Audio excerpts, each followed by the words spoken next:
Hello দোস্ত, welcome to my YouTube channel. তো আমার কানে কি দেখতে পাচ্ছেন, এইটা হলো একটা পাঞ্জাবি। আজকাল শুক্রবারে আমি নামাজ পড়বো। তারপরে মসজিদে কাম চলে আসে, মসজিদে বিল্ডিং করতেছে, আমরা মসজিদে কাম চলে আসছে, কাম কতদূর ক্লিয়ার হলো সব কিছু এই ভিডিও দেখানো। আর যদি চ্যানেলে নতুন হয়ে থাকেন অবশ্যই সাবস্ক্রাইব করবেন। আমি একদম মসজিদে যাওয়ার জন্য পুরোপুরিভাবে রেডি হয়েছি। এই দেখুন, এই যে আমি পুরোপুরিভাবে রেডি হয়েছি। এখন আমি নামাজ পড়তে যাব। তো সবার সাথে থাকেন।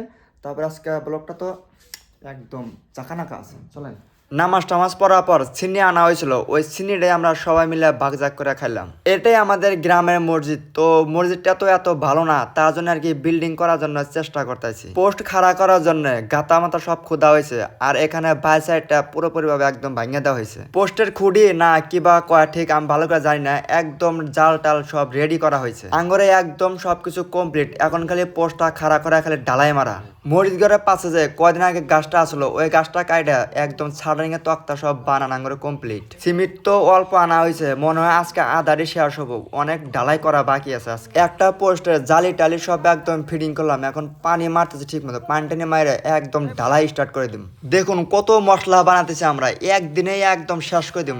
আজকে ভাবছি নিচের পোস্টার কাম যেটি খোদা হয়েছে সব একদম করে শেষ দিম। কাম করতে করতে আঙ্গুরে পেড়া একদম খিদা লাগছে, তাই একবার হুক না মুড়ি খাওয়া ধরছি। মুড়ি টুড়ি খায়া একদম ডালাই কাম স্টার্ট করে দিলাম। আপনারা ভাবতে পারেন এইগুলা মানুষ মনে হয় হাজিরা নেয়, কিন্তু এইগুলা মানুষ ফ্রিতে কাম করে। মসজিদ ঘরের কথা শুনলে যতই বাড়িতে কাম থাকুক, মানুষ কাম বাদ দিয়ে বলি মসজিদ ঘরে আসা কাম করে। এখানে যারা যারা কাম করে আছে তাদের জন্য আপনারা অল্প দোয়া করে দিবেন। এটাই হলো আমাদের মসজিদের পাশের লুক, দেখুন একদম ভাঙে চলে গেছে। তার জন্য আর কি একটা বড় ধরনের একটা বিল্ডিং করার চেষ্টা করতেছি। জানি না আল্লাহ কি করে, কিন্তু আপনারা দোয়া করবেন যাতে আমরা ভালো মতন জানি বিল্ডিংটা করতে পারি। যাই হোক, আবার দেখা হবে নেক্সট ব্লকে।